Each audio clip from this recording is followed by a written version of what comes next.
اعلیٰ حضرت فاضل بریلوی رحمۃ اللہ علیہ فرماتے ہیں سونا جنگل رات اندھیری چھائی بدلی کالی ہے، سونے والوں جاگتے رہنا چوروں کی رکھوالی ہے۔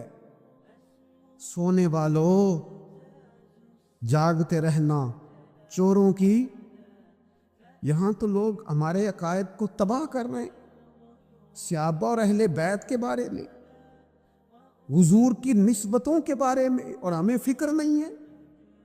اتنی دور لے جایا جا رہا ہے، اتنا فکری انتشار۔ نہیں کہا حضرت ربیہ بن کعب کی وہ حدیث تو سارے لوگ سناتے ہیں کہ وضو کرایا کرتے تھے، تو نبی پاک نے فرمایا کچھ مانگ لے۔ انہوں نے جنت میں نبی پاک کا پڑوسی مانگ لیا، یہ بخاری میں موجود ہے۔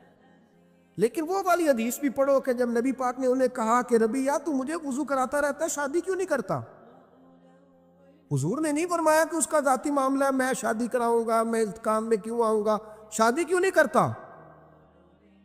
اس کی حضور کوئی کاروبار نہیں، کوئی معاملہ نہیں، کوئی رنگ روپ نہیں، اور آپ کی خدمت سے بھی رک جاؤں گا۔ کہتے ہیں حضور خاموش ہو گئے۔ اگلے دن پھر پوچھا نکاح کیوں نہیں کرتے؟ میں نے کہا حضور نہ کاروبار ہے، نہ گھر ہے، نہ مکان ہے، نہ رنگ روپ ہے، کون رشتہ دے گا؟ جب میں یہ کہہ کے باہر نکلا نا حضور خاموش ہو گئے، تو میرے دل میں خیال آیا ربیہ تو بحث کیوں کرتا ہے؟ اور ان کو بتاتا ہے جنہیں اللہ نے سارا کچھ ہی عطا فرمایا ہوا ہے۔ حضور کہتے ہیں شادی کیوں نہیں کرتا؟ تو چپ کر کے کہہ دے محبوبہ جیسے دل کرتا ہے ویسے کر دے، تو آگے سے دلیلیں دیتا پھرتا ہے۔ یہ بھی کو بات ہوئی۔ فرماتے ہیں اگلے دن میں نے ارادہ کر لیا، حضور نے اگر آج کہا تو کہہ دینا یا رسول اللہ جیسے دل ہو کرے۔ میں نے وضو کرایا، میرا خیال تھا حضور یہاں روک کے کہیں گے، یہاں روک کے کہیں گے، پر حضور نے آج بات ہی کوئی نہ کی۔ میں دیر تک سوچتا رہا یہاں کہیں گے، یہاں کہیں گے، پر آج حضور نے بات ہی نہ کی۔ میں پچھتا رہا تھا کہ 2 دن موقع ملا، میں نے ضائع کر دیا۔ فرماتے ہیں وضو پورا کرا کے جب میں باہر نکلا، دروازے تک پہنچا تو محبوب نے آواز دی، بات سن۔ میں ٹھہر گیا، فرمایا شادی کیوں نہیں کرتے؟ کہتے ہیں میرا تو دل پھولوں کی طرح کھل اٹھا۔ میں نے کہا یا رسول اللہ جیسے دل کرتا ہے کرا دے۔ نبی پاک علیہ الصلوۃ والسلام نے فرمایا فلاں قبیلے کے سردار کے پاس جا، اسے کہا اپنی بیٹی کا نکاح تیرے ساتھ کر۔ کہتے میں گیا، تھوڑی دیر کے لیے توقف کیا انہوں نے، لیکن پھر وہ راضی ہو گئے۔ میں واپس آیا، سنو یہ جی اس کا ذاتی معاملہ ہے، لیکن نبی پاک نے دیکھا کہ اس کو ضرورت ہے میری، اس کا نکاح نہیں ہو رہا، گھر نہیں آباد ہو رہا، تو حضور نے پورا کردار ادا کیا۔ میرے محبوب کریم علیہ الصلوۃ والسلام نے حضرت حارثہ بن نعمان کو بلایا، فرمایا تیرا ایک مکان خالی ہے؟ کہ یا رسول اللہ ہاں۔ فرمایا یہ میرے ربیہ کو دے دے، اس میں رہا کرے گا، دلہن کو لائے گا۔ حضرت بریدہ اسلمی کو بلایا، فرمایا ایک کھجور کی گٹھلی کے برابر سونا چاہیے۔ یا رسول اللہ کس لیے؟ فرمایا میرے اس غلام نے اپنی بیوی کو حق مہر دینا ہے۔ حضرت سیدنا عثمان غنی کو بلایا، تیسرے صحابی، فرمایا ایک مینڈے کا بندوبست تو نے کر کے دینا ہے۔ حضور کس لیے؟ فرمایا میں نے اپنے غلام کا ولیمہ کرنا ہے، بکرے کا بندوبست کر۔ ساری تیاریاں کر کے دیں۔ حضرت ربیہ کہتے ہیں جب میں دلہن بیاہ کے گھر لایا تو میرے دوست یار رشتہ دار مبارک دینے آئے، کہنے لگے تیری کیا بات ہے، شادی بھی اعلیٰ خاندان، ولیمہ بھی، اور کھجور کی گٹھلی کے برابر حق مہر بھی۔ تو حضرت ربیہ رو پڑے، فرمانے لگے میں تو کالا کلوٹا حبشی غلام تھا، سلام بھی کوئی نہیں لیتا تھا، مجھے مبارک نہ دو، میرے مصطفیٰ پہ درود و سلام پڑھو۔ یہ سارا حضور کا کرم ہے۔ کہتے ہیں اس کا ذاتی معاملہ ہے، بھئی سارا دن تیرے ساتھ رہتا ہے، اٹھتا بیٹھتا ہے، تیری نوکری کرتا ہے، تو نے کبھی پلٹ کے دیکھا ہی نہیں، تو نے کبھی اشک شوئی نہیں کی، تو نے اتنا ٹائم ہی نہیں دیا کہ تیرے کندھے پہ سر رکھ کے رو سکے، تیری توجہ ہی نہیں۔ نبی رحمت علیہ السلام دائیں بائیں والوں، آگے پیچھے والوں کا خیال رکھتے، جہاں جس کو ضرورت ہوتی حضور اس کی ضرورت میں پہنچتے، اشک شوئی کرتے، نبی پاک پیار کرتے۔ کہتے ہیں اس کا ذاتی معاملہ ہے، میں کیا کروں؟ سنو حضرت جابر بن عبداللہ رضی اللہ تعالیٰ عنہ کے جو والد تھے نا حضرت عبداللہ بن عمر رضی اللہ تعالیٰ عنہ، وہ اعلیٰ ترین احد کے شہید ہیں کہ نبی پاک فرماتے ہیں رب کریم نے خود ان سے گفتگو فرمائی ہے، خود ان سے گفتگو کی اللہ تبارک و تعالیٰ نے۔ حضرت جابر بن عبداللہ کے والد عبداللہ بن عمر احد میں شہید ہو گئے، 6 یا 10 مہینے تھی ان کی، قرضے چڑھ گئے، کاروبار میں نقصان ہو گیا۔ ضروری نہیں کہ کوئی آدمی دھوکے باز ہی ہو تو وہ مقروض ہوتا ہے، یہ ضروری نہیں۔ تلک الایام نداولھا بین الناس، اللہ لوگوں کے دن پھیرتا ہے، حالات تبدیل کرتا ہے۔ اب صحابی پہ کچھ شک کر سکتا ہے؟ لیکن حضرت جابر کہتے ہیں اتنا قرضہ چڑھ گیا کہ ایک ایک بال میرا قرضے میں ڈوب گیا۔ قرضے بڑے دینے تھے، مقروض آتے، تنگ کرتے۔ خود نبی کریم علیہ السلام نے فرمایا ہے کہ جو مقروض ہوتا ہے وہ قیدی ہوتا ہے، جب تک قرض دے نہیں لیتا اتنی دیر تک وہ آزاد نہیں ہوتا۔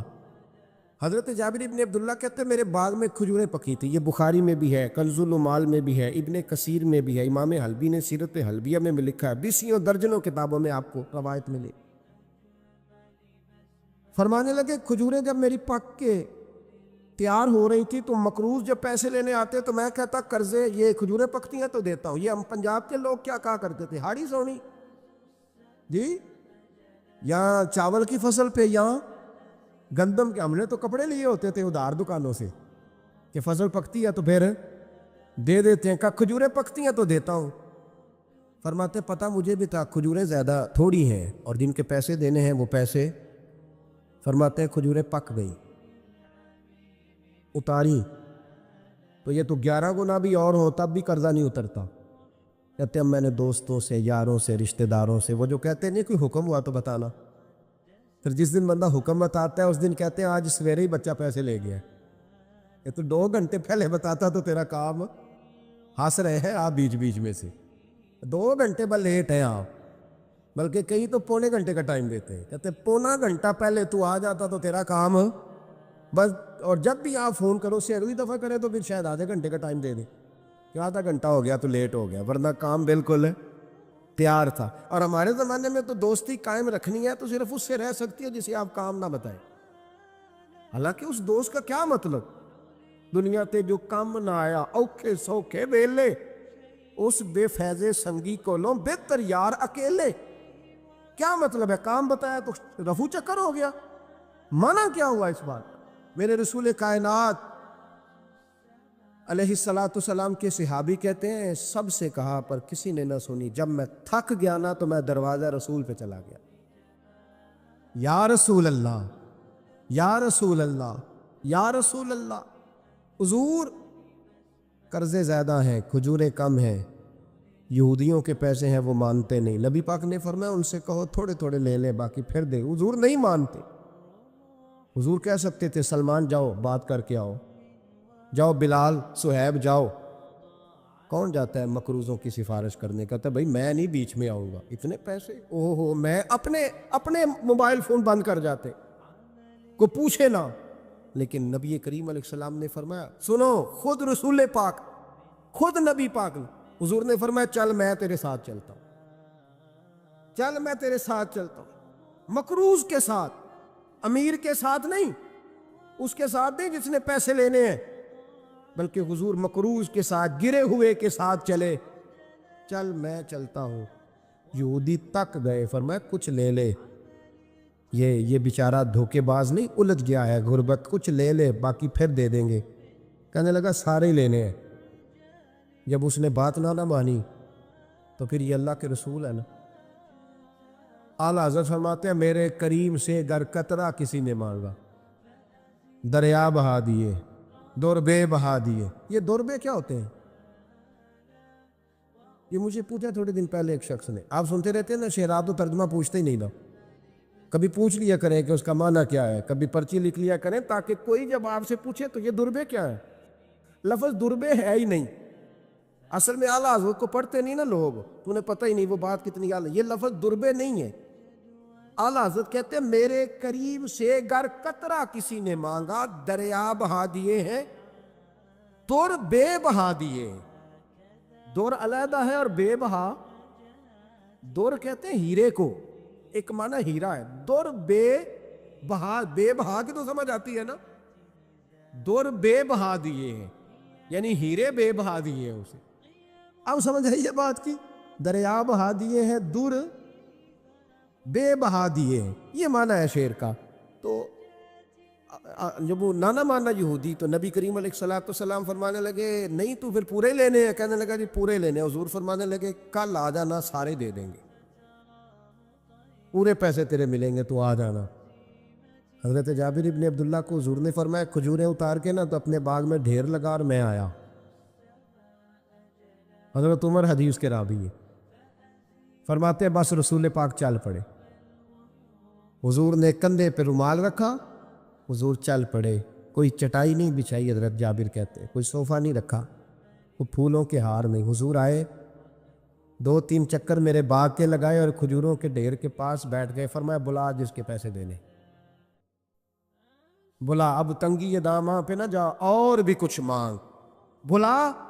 فرماتے بندے کو بلایا، حضور نے فرمایا کتنے پیسے؟ حضور اتنے درہم دینار ہے۔ فرمایا کھجوریں تولتا جا اور دیتا جا۔ فرماتے میں دیتا گیا، میں نے کہا حضور اس کے پیسے پورے ہو گئے۔ حضور مسکرا کے فرمانے لگے چل 4-5 کلو کھجوریں اضافی دے دے، کوئی عرض نہیں۔ کہتے وہ بھی دے دی۔ حضور نے فرمایا بلا دوسرے کو۔ فرمایا اس کو بھی بلایا، تولتا گیا، دیتا گیا، حضور پورے ہو گئے۔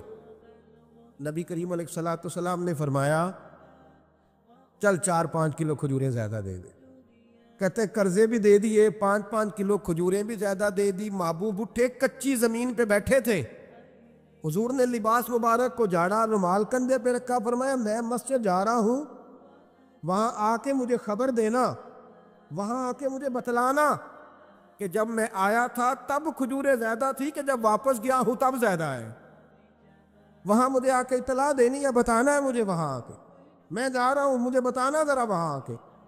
حضرت جابر ابن عبداللہ کہتے ہیں میں نے کھجوریں تولی، میں تھک گیا، میں تھک گیا۔ ڈھیر تو چھوٹا تھا پر وزن ہی بڑا نکلا۔ کہتے ہیں میں تھک گیا، جتنی دی تھی نا اس سے زیادہ تول کے باقی پڑی رہنے دی۔ میں مسجد میں گیا، ذرا لفظ سننا حدیث کے، کہتے ہیں مسجد میں گیا، جا کے عرض کی یا رسول اللہ میں تول آیا ہوں، جب آپ آئے تھے تھوڑی تھی اور جب واپس آئے ہیں تو کئی گنا بڑھ گئی ہیں۔ حضور نے پتہ کیا فرمایا؟ فرمایا یہ بات نا جو تو نے مجھے بتائی ہے، یہ بات ذرا میرے عمر فاروق کو بھی بتا، عمر بڑا راضی ہوگا، عمر کو بھی بتلا یہ بات۔ گویا نبی پاک کے معجزات کی، فضائل کی، شمائل کی باتیں جب بتائی جاتی تھیں صحابہ کے دل ٹھنڈے ہوتے۔ عمر کو بھی بتا، عمر راضی ہوں گے۔ جناب جابر ابن عبداللہ رضی اللہ تعالیٰ عنہ فرماتے ہیں میں حضرت عمر کے پاس گیا، میں نے کہا عمر میری یہ رائے تھی کہ جتنی میری کھجوریں ہیں 11 گنا اور بھی اتنی ہو تو پھر بھی قرضہ نہیں اترتا، لیکن سارے قرضے بھی اترے، 5-5 کلو کھجوریں بھی زیادہ دے دی اور پہلے سے زیادہ کھجوریں پڑی ہیں۔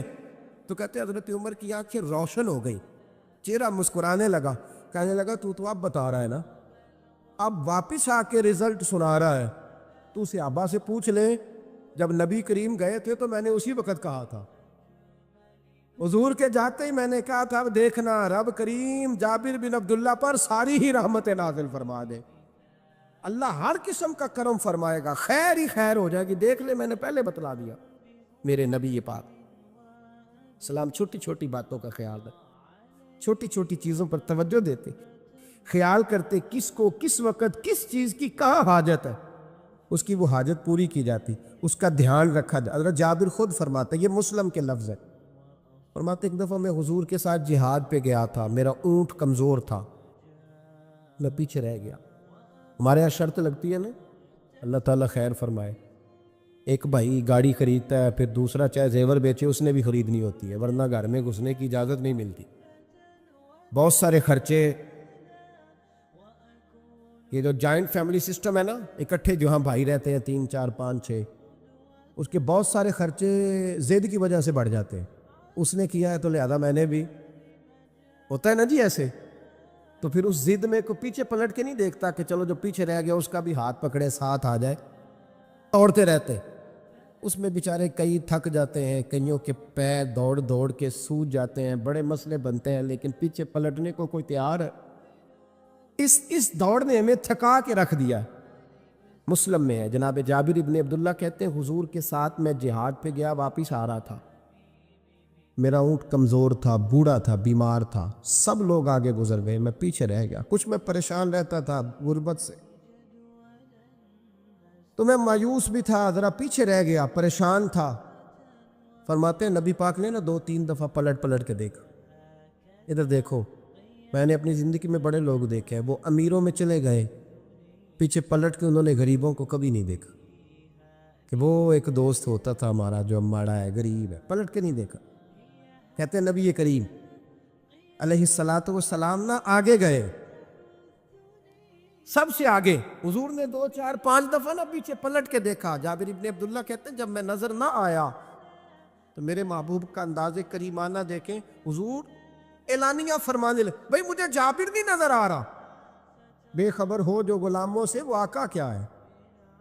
واقعہ کیا ہے؟ یہاں ہمارے استاد جب یہ حدیث پڑھا رہے تھے نا، یہ حدیث پڑھا رہے تھے تو اچانک رونے لگ گئے۔ میں نے کہا حضور کیا ہوا، رو کیوں پڑے؟ تو کہنے لگے یار سوچتا ہوں جو محبوب جہاد سے واپسی پر اپنے غلاموں کو نہیں بھولے، وہ میدان محشر میں کیسے بھول جائے؟ وہ وہاں بھی پوچھیں گے فلانا کدھر گیا، فلانا کدھر گیا، ایک ایک کا نام لیں گے۔ حضور نام لیں گے ہماری موج بن جائے گی۔ نبی کریم نے پلٹ کر کے دیکھا، جابر نہیں نظر آ رہے۔ حضور ان کا اونٹ کمزور ہے، پیچھے رہ گئے۔ حضور نے یہ نہیں فرمایا کہ ذرا آہستہ کرو ساتھ، یہ نہیں فرمایا، بلکہ نبی پاک نے فرمایا تم چلو۔ قافلہ چلتا رہا، حضور نے گھوڑا پیچھے کی طرف موڑا، سب سے پیچھے آئے۔ جناب جابر کہتے ہیں پیچھے میرے پاس۔ اس حکمت کو آپ سمجھیں، حدیث کے لفظوں پر آپ غور کریں۔ ایک کہہ کے کہنا ذرا اس کو میرے پاس لاؤ، یہ بات اور ہے، ذرا آہستہ ہو جا، وہ بھی ساتھ مل جائے۔ لیکن یہ معنی اور ہے کہ غریب جہاں بیٹھا ہے اس کے پاس خود چل کے جانا۔ حضور خود پلٹ کے پیچھے آئے اور فرماتے میں جو کہ پریشان تھا تو محبوب میری طرف دیکھ کے فرمانے لگے اس کو دوڑاتا کیوں نہیں، پیچھے کیوں رہ گیا؟ تو کہتے ہیں مایوس بندہ، پریشان بندہ کبھی کبھی وہ اس طرح بولتا ہے کہ جیسے کڑ رہا ہے، تھوڑا سا نا سخت ترش باتیں بھی کرتا ہے۔ کہتے ہیں میں نے اس عالم میں نا، میں نے کہا حضور اس قابل ہوتا تو سب کے ساتھ مل نہ جاتا، کمزور ہے، ماڑا ہے، مہران ہے، وہ بھی پرانی جو چل ہی نہیں سکتی، یہ کہاں یا رسول اللہ دوڑے گا، اس قابل ہی نہیں ہے۔ حضور اس قابل ہوتا تو قافلے کے ساتھ نہ ہوتا۔ کہتے ہیں حضور نے میری طرف توجہ فرمائی، میں باتیں کر رہا تھا اپنے اندر کی پریشانی کی تو حضور مسکراتے جا رہے۔ حضور کے ہاتھ میں چھڑی تھی، فرمانے لگے ایسے ہی تو باتیں کر رہا ہے۔ نبی پاک نے اونٹ کی پشت پہ چھڑی لگائی اور فرمایا تو دوڑتا کیوں نہیں؟ بڑے ہلکے سے مسکرا، اوے تو دوڑتا کیوں نہیں؟ تو جناب جابر ابن عبداللہ کہتے ہیں جو سب سے پیچھے تھا نا وہ سب سے آگے نکل گیا، وہ دوڑتا گیا، دوڑتا۔ فرماتے ہیں میرا چہرہ بھی عجیب سا، لوگ میرے انداز دیکھیں کہ یہ کیسے آگے نکل گئے، کیسے، کبھی نہ سوچ یہ کیسے نکل گیا، بس سمجھ لے آگے وہی نکلا ہے جسے مصطفیٰ کی تھبکی مل گئی ہے۔ تو یہ نہ کہ سیاست کر گیا، چلاکی کر گیا، بس تھبکی مل گئی تو بات بن گئی۔ کہتے ہیں میں نکل گیا آگے، حضور کی تھبکی جو ملی تھی۔ حضرت جابر ابن عبداللہ کہتے ہیں حضور گھوڑا دوڑا کے میرے پاس آئے، خود حضور نے میرا اونٹ تیز کرایا نبی پاک کی برکت سے۔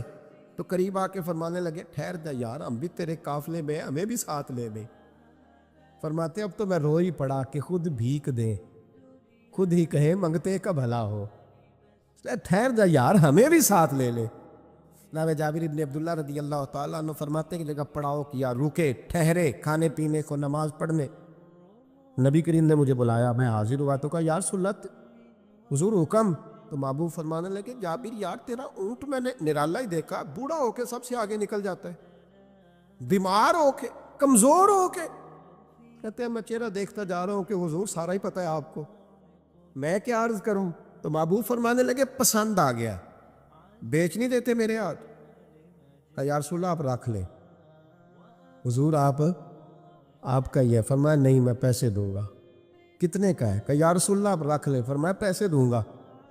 یا رسول اللہ مارکیٹ میں جاؤں تو 6-7 دینار کا بکے گا۔ فرمایا نہیں بھائی میں تو پورے 10 دوں گا۔ 6-7 نہیں، میں تو پورے، حساب سیدھا، 6-7 کا کیا حساب ہوا، 10 پورے کا۔ حضور پھر بندہ نوازی ہے نا، کون بول سکتا ہے؟ حضور نے فرمایا بلال تیرے پاس 10 دینار تھے؟ حضور ہیں۔ فرمایا ان کو دے دو، اونٹ کے پیسے رکھ لو اور مال نہ مدینے جا کے دے دے۔ جابر ابن عبداللہ کہتے ہیں میں مدینے گیا شام کو، میں نے نا کبھی اپنے اونٹ کی اتنی خدمت نہیں کی جتنی اس دن کی۔ میں نے اسے بڑے پیار سے نہلایا، میں نے نئی رسی خرید کے اسے نکیل ڈالی، آج محبوب کی بارگاہ میں لے کے جانا ہے۔ کہتے ہیں تیاری کر کے نا، تیاری پوری تیاری کر کے، تن تندور ہڈاں دا بالن تے اسی ہاواں نال تپایا، کپ کپ مکیاں پیڑے کیتے، عشق پلیتھن لایا، تن دا سالن تے من دی ہانڈی، اتو نون صبر دا پایا، غلام فریدا وے میں ساری تیری، تینوں اجے یقین نہیں آیا۔ کہتے ہیں اسے بڑے پریم سے، بڑی محبت سے سجا کے، سوار کے، نکھار کے، تیار کر کے میں نبی کریم کی بارگاہ میں لے کے گیا۔ ظہر کی نماز پڑھ کے حضور نکلے، میری طرف دیکھا، میں نے کہا حضور پیسے لے لیے تھے، یہ آپ کا سامان ہے، مال ہے؟ کہتے حضور نے نکیل تھامی، میں واپس پلٹا، ابھی گلی کی نکر مڑا نہیں تھا، حضور نے آواز دی، جابر ذرا سن تو صحیح۔ کہتے میں واپس آیا ہوں تو حضور مجھ سے باتیں کرنے لگے، فرمانے لگے یہ میرا اونٹ ہے، اسے کمزور اور بوڑھا نہ سمجھنا، کبھی جانوروں میں دوڑا کے دیکھنا، سب سے آگے نکل جاتا۔ اور کریم محبوب فرمانے لگے 6-7 دینار کا نہ سمجھنا، میں نے پورے 10 دینار کا خریدا۔ اور پھر حضور پھر مسکرائے، فرمایا جابر تمہیں پتہ ہے تحفہ لینے دینے سے محبت بڑھتی ہے؟ حضور ہاں۔ فرمایا رکھ لو، میں تمہیں تحفے میں دینا چاہتا ہوں، رکھ لو، میں تحفے میں دینا چاہتا ہوں۔ جناب جابر ابن عبداللہ کہتے ہیں میں واپس لوٹ رہا تھا، رو رہا اور کہہ رہا تھا جیسا نبی اللہ نے مجھے دیا، جیسا رسول اللہ نے، سب سے اولا ہو اعلیٰ ہمارا علم۔ آنکھیں بند کر کے جھوٹ کی زندگی جی کے، اپنے ساتھ بددیانتی کر کے، دھوکہ دے کے، اپنے آپ کو دائیں بائیں، اپنے آپ کو کہیں مصروف رکھ کے کچھ وقت ضائع تو کر لیتے ہو، پر تمہیں پتہ تو ہے نا کہ عبادت اللہ کی کرنی، تمہیں اس کی خبر ہے۔ میرے رسول پاک علیہ وسلم نے فرمایا بندہ اللہ کے سب سے قریب اس وقت ہوتا ہے جب وہ سجدے کی حالت میں ہوتا ہے۔ کس کے قریب ہوتا ہے؟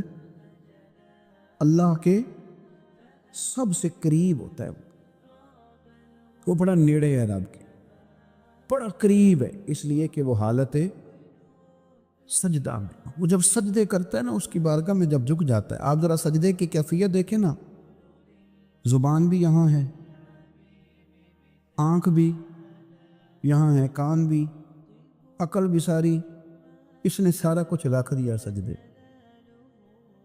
آپ وہ کبھی پیچھے جائیں تو دیہاتوں میں کہا جاتا تھا ناک سے نکیریں نکالو، بہت بڑی سزا ہوتی تھی نا، ناک سے نکیریں نکالو، بڑی سزا ہوتی تھی۔ تو اس نے کہا مالک مجھے کسی نے کہا نہیں، پر دیکھنا میں نے رکھ دی ساری عقل سجدے میں، اور رکھ کے کہا کیا سبحان ربی یا اللہ، اللہ میں پست ہوں تو اعلیٰ، اللہ تو میرا رب ہے اور تو سب سے اعلیٰ اتنا۔ اور فرمایا جب یہ اس کیفیت میں ہوتا ہے تو پھر یہ اپنے رب کے قریب ہوتا ہے۔ میرے نبی کریم علیہ السلام نے مصلی سے دل لگانے کا درس دیا، حضور نے توجہ دلائی، صحابہ اس ذوق کے حامل لوگ تھے، وہ کوشش کرتے تھے۔ جناب صدیق اکبر رضی اللہ تعالیٰ عنہ کا عبادت کا مزاج ہمیشہ قائم رہا۔ حضرت عمر فاروق ساری رات اللہ کے حضور کھڑے رہے۔ حضرت عثمان غنی رضی اللہ تعالیٰ عنہ عشاء کی نماز پڑھ کے 2 رکعتوں کی نیت باندھتے تھے، 15 سپارے پہلی رکعت میں پڑھ دیتے اور 15 سپارے قرآن مجید کے دوسری رکعت میں پڑھ دیتے۔ آپ نے نا حضرت عمر فاروق کے وصال کے بعد ان کی ایک بیوہ سے نکاح کیا، حضرت عثمان غنی نے نکاح کیا۔ وہ خاتون آپ کے نکاح میں آئیں تو عرض کرنے لگی امیر المومنین میرے لیے اعزاز تو بہت ہے کہ میں امیر المومنین کی بیوہ تھی تو امیر المومنین کی منکوحہ ہو گئی ہوں، لیکن حضور نہ تو میں جوان ہوں کہ میرے اندر رغبت ہوتی اور نہ میں اب اس قابل ہوں کہ کوئی خدمت کر سکوں، میرے ساتھ نکاح کی وجہ کیا بنی؟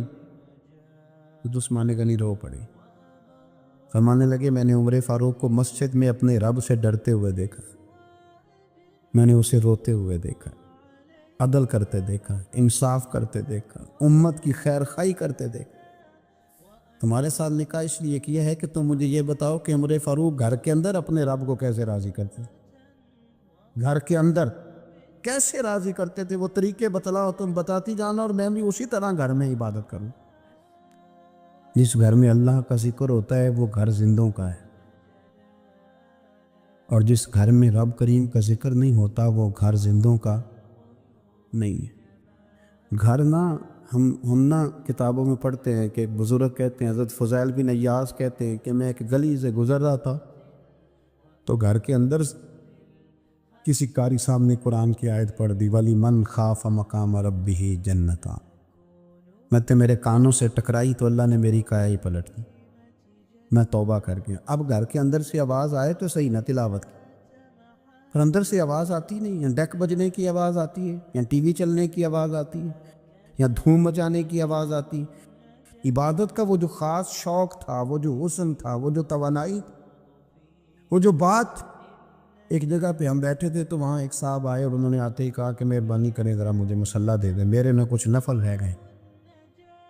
تو میں نے وضو کر لیا تو کوئی مصلی مل جائے، مصلی انہیں دے دیا گیا، وہ مصلی لے کے چلے گئے۔ تو پیچھے ایک صاحب نے تبصرہ کیا کہ انہوں نے کتنا ریاکار بندہ ہے، لوگوں کو دکھا رہا ہے کہ میں نفل پڑھتا ہوں، ہے کو بات کرنے والی۔ میں نے اسے کہا، میں نے کہا تو مہربانی کرنا، اس طرح کی ریاکاری تو بھی کر، پکڑ مصلی اور جا تو بھی تھوڑی ریاکاری کر کے آ، اٹھ ذرا، شکر کر کوئی یہ ریاکار بھی ملا ہے، کوئی نفل پڑھ کے ریاکاری کر رہا ہے۔ اللہ کا میں کہتا ہوں کو پڑھے تو صحیح نہ، یا یہ کوئی دور ہے نفل پڑھنے کا؟ اس میں تو لوگوں کا مزاج ہی نہیں، طبیعت ہی نہیں۔ میں نے کہا چل مہربانی کر یہ دے مصلی اور تو بھی جا تھوڑی سی کاریا ریاکاری کرو تو صحیح نا، مزاج ہی نہیں، ذوق۔ جمعے کی نماز پڑھ کے یوں دنیا بھاگتی ہے، او ہو پتہ نہیں کون سی پیچھے آگ تھی جو بجھائی جائے گی۔ اور آج تک لوگ مسئلہ پوچھ رہے ہیں کہ جمعے کی بعد والی سنتیں کتنی ہوتی ہیں۔ میں نے کہا کتنے سال ہو گئے جمعہ پڑھتے، کتنے سال ہو گئے، ابھی تک سنتوں کا نہیں پتہ، ابھی تک نہیں علم کے پہلے کتنی رکھتے ہیں اور بعد میں کتنی رکھتے ہیں۔ فجر کی سنتیں کب پڑھنی چاہیے؟ سنو فجر کی سنتوں کے بارے۔ میرے رسول کریم سید عالم صلی اللہ تعالیٰ علیہ وسلم سے ایک صحابی نے پوچھا تھا، حضور میری فجر کی سنتیں رہ گئیں یا رہ جاتی ہیں تو حکم کیا ہے؟ کیا انداز ہے حضور کا، بخاری مسلم کے لفظ سنو۔ حضور سید عالم صلی اللہ علیہ وسلم فرمانے لگے، اس نے کیا پوچھا تھا؟ حضور جواب کیا دیتے؟ فرمایا فجر کی سنتیں کبھی نہ چھوڑنا، فجر کی پہلی 2 سنتیں کبھی نہ چھوڑنا۔ یا رسول اللہ صلی اللہ تعالیٰ علیہ وسلم میری رہ گئی ہیں، رہ جاتی ہیں۔ فرمایا فجر کی 2 سنتیں نہ چھوڑنا، فرمایا فجر کی پہلی 2 سنتیں مجھے دنیا اور دنیا کے اندر جو کچھ ہے وہ سب سے زیادہ پیاری ہے۔ فجر کی 2 سنتیں دنیا اور دنیا میں جو کچھ ہے مجھے وہ سب سے زیادہ پیاری ہے، اس لیے فجر کی سنتیں نہ چھوڑ۔ اپنا ذوق، اپنی طبیعت، ہم نے نا ذوق غلط بنا لیا۔ اگر 20 بندے کہہ بھی دیں گے تو نے بڑی شاندار تلاوت کیا تو کیا اس سے بنے گا؟ 100 بندہ کہہ بھی دے تیری کیا بات ہے، کیا بات ہے نعت خاں کی، کیا بات ہے علامہ صاحب کی، پیر صاحب، پیر مہر علی شاہ صاحب رحمۃ اللہ علیہ۔ آپ تشریف فرماتے تو آپ کے ایک ہی بیٹے بابو جی جن کو کہا جاتا ہے، جس دن صاحبزادے پیدا ہوئے تو خادم نہ وہاں سے نکلا۔ ان لوگوں کے شوق اور طرح کے تھے نا، تو ان کی توجہ بھی اپنے شوق کی طرف رہتی۔ تو خادم نکلا اندر سے، پیر صاحب مبارک ہو، پیر صاحب مبارک ہو، پیر صاحب مبارک ہو، پیر صاحب مبارک ہو، شور کر رہا ہے۔ تو پیر صاحب کو وجد ہو گیا، اللہ اکبر، اللہ اکبر، اللہ، کیا ہوا؟ کس کی مبارک دے رہے ہو؟ اس کی حضور اللہ نے بیٹا دیے۔ تو آپ فرمانے لگے اچھا حضور آپ کیا ہوا، آپ تو پریشان ہو گئے۔ فرمانے لگے جب تو نے 3 دفعہ کہا نا مہر علی کو مبارک ہو تو میں سمجھا تھا شاید تجھے کسی نے بتا دیا ہے کہ مہر علی سے اللہ راضی ہو۔ میں سمجھا تھا کہ شاید تو یہ خبر لے کے آیا ہے کہ کسی نے بتایا ہے کہ مجھے آج خبر ملی ہے کہ مہر علی سے رب اچھا پتر ہوا ہے، الحمدللہ اللہ کا شکر ہے۔ پر میرے لیے مبارک کا دن وہ ہوگا جب میرا رب کہے گا کہ میں مہر علی سے راضی، میرے محبوب کہیں گے کہ میں مہر علی سے۔ آپ بات کو سمجھے، شوق ہی کسی اور طرف تھا، دل ہی کہیں اور لگا ہوا تھا، طبیعت ہی کہیں اور مائل تھی۔ کوئی وظیفہ پوچھتے تھے تو پڑھتے تھے وہ لوگ، کچھ اللہ اللہ انہیں بتائی جاتی تھی تو کرنے کا ذوق رکھتے تھے، طبیعت تھی، قائل تھے۔ حضرت ربیع کہتے ہیں میں بڑی دور سے سفر کر کے گیا حضرت اویس کرنی سے ملنی، بڑی دور سے، اور جب میں پہنچا تو فجر کا وقت تھا، تو حضرت اویس کرنی کو میں نے پا لیا، تو وہ نماز پڑھ کے نا قرآن شریف لے کے بیٹھ گئے۔ فرماتے ہیں اشراق چاشت کا وقت ہوا تو نفلوں کی نیت باندھ لی۔ محدث ابن الجوزی نے لکھا ہے، فرماتے ہیں پھر جب زوال کا وقت ہوا تو مسجد میں جھاڑو دینے لگ گئے۔ ظہر کی نماز پڑھ کے تو عصر کی تیاری تک وہ مسجد میں بیٹھے رہے، اور میرے نبی پاک علیہ السلام نے فرمایا جو نماز کے انتظار میں بیٹھا ہو وہ نماز ہی میں ہے، وہ نماز ہی میں ہے۔ فرمایا میری دنیا، میری امت کی جو رہبانیت ہے نا وہ اتنی ہے کہ نماز کا انتظار کرے، اذان کے بعد نماز کا یہ راہب ہے، یہ اس وقت چھوڑ کے بیٹھے ہیں ذرا۔ فرماتے ہیں عصر تک انہوں نے اللہ اللہ کی، پھر مغرب تک کی، عشاء کی نماز ہوئی تو نماز پڑھی تو وہ تھک گئے۔ اب مجھے وہ فارغ ہوں مصلی چھوڑے تو میں ملاقات کروں نا، کہ آپ حیران نہ ہو کہ اتنی دیر بندہ کیسے اللہ اللہ کر، ہم نے کی نہیں نا اس لیے ہم پریشان ہیں۔ جو عادی ہوتے ہیں وہ کر بھی لیتے ہیں، وہ یہ کام، میری بات کو سمجھ آ رہے ہیں؟ جب جاتے ہو کسی دفتر میں تو 8 گھنٹے کھڑے رہ لیتے ہو نا، مجبوری ہوتی ہے تو کھڑے رہا جا سکتا ہے۔ پاسپورٹ کا دفتر، بولیے امیگریشن کی لائنوں میں، اور میں نے تو ایمبیسیوں میں بندے 12 گھنٹے پہلے جا کے کھڑے دیکھے، رہ لیتے ہیں کھڑے۔ تو اگر ان کاموں کے لیے رہا جاتا ہے تو اللہ رسول کے لیے بھی کھڑے رہا جا سکتا ہے۔ تو فرمانے لگے کہ جب عشاء کی نماز کے بعد آخر انسان تھے، تھک گئے، نیند کا غلبہ ہوا تو تھوڑی ایسے آنکھ بند ہوئی تو کھلی تو رونے لگے۔ حضرت ویسے کر دیا، رو کے کہنے لگے مالک مجھے غافل تو نہ کر، ابھی میں نے کیا بھی کچھ نہیں، دن ختم ہو گیا، کوئی نفل نہیں، کوئی اللہ اللہ نہیں، اللہ مجھے غافل نہ کر، میری مدد فرما۔ فرماتے ہیں جب وہ روئے تو میرے ساتھ جو شخص تھا میں نے کہا اٹھو چلیں، کہنے لگا حضور ملا نہیں، فرمایا جو میں لینے آیا تھا وہ مجھے مل گیا ہے، جو میں ان سے سیکھنے آیا تھا وہ مجھے نصیب ہو گیا، اب اور میں نے کیا لینا، ختم ہو گئی بات، اٹھو چلیں۔ اللہ کے بندوں نے، حضرت ربیعہ بن کعب اسلمی رضی اللہ تعالیٰ عنہ فرماتے ہیں، کہتے ہیں جب بنو قریظہ اور بنو نذیر یہودیوں کے ساتھ حضور علیہ السلام نے جنگ کا اعلان فرمایا تو وہ دشمن ہو گئے، ہمیں خطرہ تھا کہ وہ رات کو کہیں محبوب کو تکلیف نہ دیں، تو کچھ لوگ نا تلواریں لے کے نبی پاک کے دروازے پہ پہرے داری کرتے تھے۔ گن مین رکھنا حرام نہیں، اگر کسی کو واقعی خطرہ ہو تو اس کے لیے سنت بھی ہے۔ حضرت علی المرتضیٰ تلوار لے کے حضور کے گھر کا پہرا دیتے تھے۔ حضرت ربیعہ بن کعب اسلمی رضی اللہ تعالیٰ عنہ فرماتے ہیں کہ رات میری ڈیوٹی تھی کہ میں حضور کے گھر کا پہرا دوں گا، تو فرماتے ہیں میں باہر سن رہا تھا، ساری رات ہی میرے نبی پاک نے اللہ کی تسبیح پڑھی، ساری رات، کبھی تسبیح، کبھی تہلیل، کبھی تحمید، کبھی تکبیر، ساری رات۔ فرماتے ہیں ساری رات حضور پڑھتے رہے اور ساری رات ہی میں سنتا رہا، مجھے اونگ آ گئی، میری آنکھ لگ گئی، حضور ابھی پڑھ رہے تھے، میں تھک کے سو گیا، اور فرماتے ہیں جب میری آنکھ دوبارہ سے کھلی تو میرے کانوں میں پھر کوئی چیز گونجی، تو میں نے کان لگایا تو میرے حبیب ابھی بھی اللہ کو یاد کر رہے۔ ساری رات حضور رب کی عبادت کرتے، اسی لیے تو کہا یا ایھا المزمل قم اللیل الا قلیلا، حبیب ساری رات تو نہ جاگا تھا، تھوڑا آرام بھی کر لیے گا۔ میرے بھائی اپنا مصلی، اپنی عبادات، اپنے وظائف، اللہ اللہ جو آپ نے کسی سے سیکھی ہے اس کو کبھی کمزور نہ ہونے دیں۔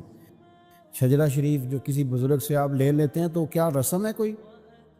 اس پہ کچھ لکھا ہوتا ہے، وہ پڑھنے کے لیے دیا جاتا ہے، اس پہ لکھا ہوتا ہے کہ یہ اللہ اللہ آپ نے کرنی ہے۔ انسان پر اگر کوئی شخص نیکی کر دیتا ہے، احسان کر دیتا ہے، تو انسان اس کے سامنے پھر گردن نہیں اٹھا سکتا، یار یہ میرے مشکل وقت کا دوست ہے، اس نے میرے ساتھ نیکی کی، کبھی بھی گردن نہیں اٹھائے گا، جھکا کے رکھے گا۔ تو اگر عام کوئی نیکی کر دے تو اس کے سامنے انسان کبھی گردن نہیں اٹھاتا، تو جو رب ساری نعمتیں عطا فرمائے، جو کہے کہ تیری تخلیق میں نے کی، تجھ سے پہلوں کو بھی پیدا میں نے کیا، تیرے لیے زمین کا بچھونا بھی میں نے بچھایا، آسمان کی چھت بھی میں نے لگائی، تیرے لیے زمین سے ساری اناج کو، پھل کو، کھیتیوں کو نکالا بھی تیرے لیے۔ اب تو اس طرح کر کہ تو میری عبادت کر، تو میری بارگاہ میں جھک جا۔ بہت سارے نشے لوگوں کو لگے ہوئے ہوتے ہیں، ہر آدمی کوئی نہ کوئی نشہ کرتا ہے، کوئی دولت کا کرتا ہے، کوئی شہرت کا کرتا ہے، کوئی اپنی تعریف کا نشہ کرتا ہے، دو چار لوگوں سے تعریف سن کے مطمئن ہو جاتا ہے۔ ناراض تو نہیں ہو گیا اس جملے سے؟ آپ کرتے ہیں لوگ دولت کا نشہ بھی، یہ جب نقصان ہوتا ہے تو بندے بیمار نہیں ہو جاتے؟ پیسے ڈوب جاتے ہیں تو لوگ بیمار نہیں ہو جاتے؟ تو اس کا مطلب یہ ہوتا ہے کہ نشہ ٹوٹ گیا ہے۔ اب بہک ہوئے ہیں نا تھوڑے سے تو کانپتے ہیں، تڑپتے ہیں، پریشان۔ نشئی اسی طرح ہی کرتا ہے نا، نہیں ملتا تو پریشان ہوتا ہے۔ یہ سارے نشے ہیں، مختلف قسم کا نشہ۔ اب مانتے نہیں اس بات کو، تسلیم نہیں کرتے، کیونکہ تسلیم کرنا بڑا مشکل کام ہے۔ اس کے لیے تو بڑی ساری چیزیں جو ہے وہ دبوچ کے اور بڑی سارے رستے پھلانگ کے آنا پڑتا ہے، تو بڑا مشکل ہے ماننا، ورنہ کرتے ہیں ہم، ہمارا مزاج ہے۔ یہ گھومنے پھرنے کا، دنیا دیکھنے کا بھی ایک نشہ ہے، یہ بہت ساری باتیں کرنے کا بھی ایک نشہ ہے، گپ شپ کا بھی ایک نشہ ہے۔ دو چار لوگوں کی جب تک پگڑیاں نہ کھول لیں، بعض لوگوں کو نیند نہیں آتی۔ یہ غیبت کا، چغلی کا، بددیانتی کا، یہ بھی ایک نشہ ہے۔